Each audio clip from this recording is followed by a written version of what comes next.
Hey, welcome back to the channel. My name's Ashton Quilliam and today I'm going to be talking about my push day for my bodybuilding journey. This video is just going to go over what I do on a typical push day. I have one push day on a Monday and one on a Thursday, as the split that I use is push-pull legs. Now each one of these push days that I do is slightly different. However, today we're just going to be focusing on one of them. For each exercise that I go over, I'm going to explain what it targets and how to perform the exercise. That's so that hopefully you guys at home can learn something, or maybe just laugh at me failing miserably on something. But yeah, before we get started, if anyone has any tips on how I can improve or anything I could do differently, please leave them in the comments down below, as I would always love to engage with you guys, reply to you guys, and hopefully learn a thing or two myself. I'm always trying to improve. Anyways, enough waffle. Without further ado, let's get into this. So for my first exercise, I was doing the flat machine bench press. In a push day workout, you target the chest, shoulders, and triceps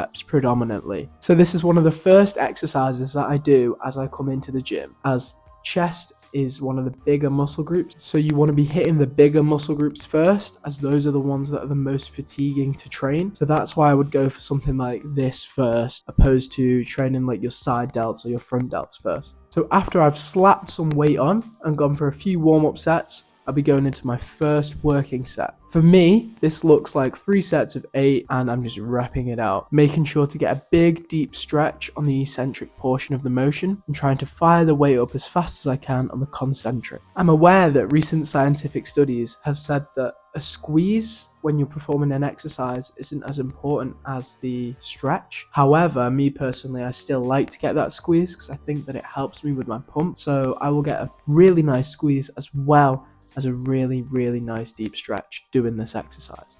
Also, this movement does allow me to load up a bit more weight. Because of the machine, I don't have to focus on my balancing, so it's easier than bench press in the regard to there's no stability element to the movement. So for that reason, I use this one as a starter for my chest. Then after these, I'll head up to the next floor of my gym and I'll do some dips. If I'm feeling risky, I'll whack some weight on a weight belt. But I did just go up when I did the session in weight on the chest press. So for that reason, I stuck to body weight dips. I did 3 sets of 10 or 3 sets of 11 reps it was, and I just banged them out, making sure to get a deep stretch on every single rep. The only thing is, with this exercise, you want to make sure to lean forward while you're doing it, because it can really target your triceps more if you don't. And while I understand some people may not be able to start using dips, me personally, I didn't, I would use assisted dips using the assisted dip machine. These machines can look like the one that I'm doing dips on at the moment. However, I have pinned the knee pad to the bottom of the thing, so you would need that knee pad up and you would need to choose a weight that suits you. But for this exercise specifically, I feel as though I get quite a good stretch on my chest, especially for my lower chest, as well as I actually feel my front delts getting stretched out as well. So for me, I feel like this is really good as a second exercise, and I use it as sort of a finisher to try and round my chest off. And by the end of this, I have a very nice chest pump. But after the flat chest press and the dips, that's my chest done for the session. So it's a total of 6 sets of hard exercise volume for my chest per muscle group per session. And I forgot to mention that you would definitely need to take each last set towards failure. In my first set, I usually have around 2 to 3 reps left in reserve. My second set, usually about 1 or 2, and then my third set, I just go to absolute failure. Doing this ensures that you are using the correct weight and that you're also training hard enough. But with chest done, let's move on to what I do for my shoulders. So on this push day, I'll then move on to the cable Y raises. I'll load up some weight, maybe do a few warm-up sets depending on how my shoulders are feeling, and then I will just bang out a few reps. I prefer to use a different attachment to the D handles. I prefer to use a strap, so I can put a strap around my wrist because I get a better pump on my side delts doing it this way. You want to lower the cable to make sure that it's in line with your hand when your hand's by your side. And then you want to get a weight that feels comfortable and just go out to the side. Hold for a second or so and then control the eccentric portion on the way down. Try and get a big stretch in your side delt while you're doing this. That's why I sort of lean towards the cable slightly, because it allows my side delt to be more stretched in that position where I'm starting the rep from. The only thing that I find difficult with this exercise can be progression, because the cable machines can go up in 5 kilos, which for me is too much, especially when I'm doing like a Y raise. I can't why raise an extra 5 kilos straight away from that? So progression can be difficult depending on what you have in your gym. But for me, these do give me a good pump, and I find that they've grown my side delts considerably. So after I've completed 3 sets of those, I'll then move on to some lateral raises with dumbbells. I don't do any front delt work in my program because my front delts are hammered with bench press as well as dips slightly. I feel as though front delt work is sort of redundant when it comes to overall training,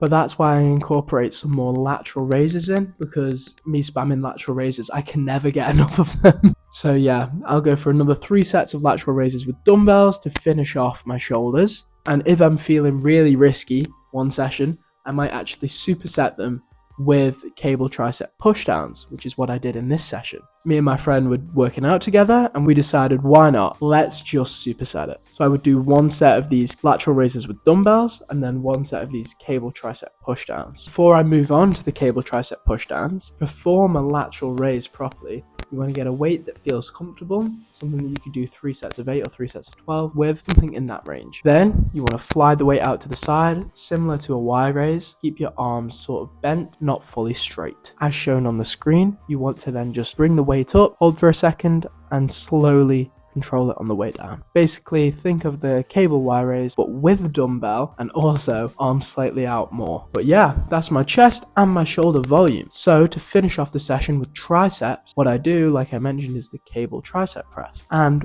1 other tricep movement. For the cable tricep press, I'm doing 3 sets and I'm doing that for around 10 reps or so. But every single session I'll add a rep or I'll add volume, and I track it on my phone. So for that reason, I can progressively overload my movements and get better each time. I just aim to beat my previous session. With these, you just want to find an attachment, maybe a straight bar or like the attachment that I'm using here. It feels comfortable for you, and then you just want to get a weight that feels comfortable, and you want to stand with an arched back and just press down with your triceps. Hold for a second, get a squeeze, and allow it to come up slow and controlled. Rep that out until you get close to failure. I mentioned I'll do a few sets of these, and then I'll go on to my final tricep finisher. This is the exercise that finishes off and rounds out the workout for me. That is tricep skull crushers on the cable machine. I will get a rope, I'll get a suitable weight, and I will go for a few sets. Finish my triceps off completely. For this one, I will do high volume, high reps, make sure that my triceps are completely fatigued. My goal usually is to make sure that I struggle to take off my top in the changing rooms. And maybe I did achieve that session. Who knows? You want to get the cable machine, you want to bring it down to the bottom, attach that rope like I said, grab the rope, bring it up, swing it up behind you, and rep it out. Extend both arms together at the same time. And that's how you do skull crusher. But here are some videos of me with the pump during that session. I think it went crazy. And yeah, that's my push day. This works for me. This gives me a sick pump. Might not give you one. It depends. You can always mix and match, throw in different exercises for different muscle groups. You can always change the exercise order. This is just the thing that I've been doing for a while. I've been seeing some progress and I wanted to share it with you. I really hope you've enjoyed this video, and if you have any other suggestions or comments, like I said at the start of the video, please leave them down below. Please like and subscribe and keep coming back for more. This has been the episode 2 of my bodybuilding journey, and I will see you all in the next video. Keep crushing it. See ya.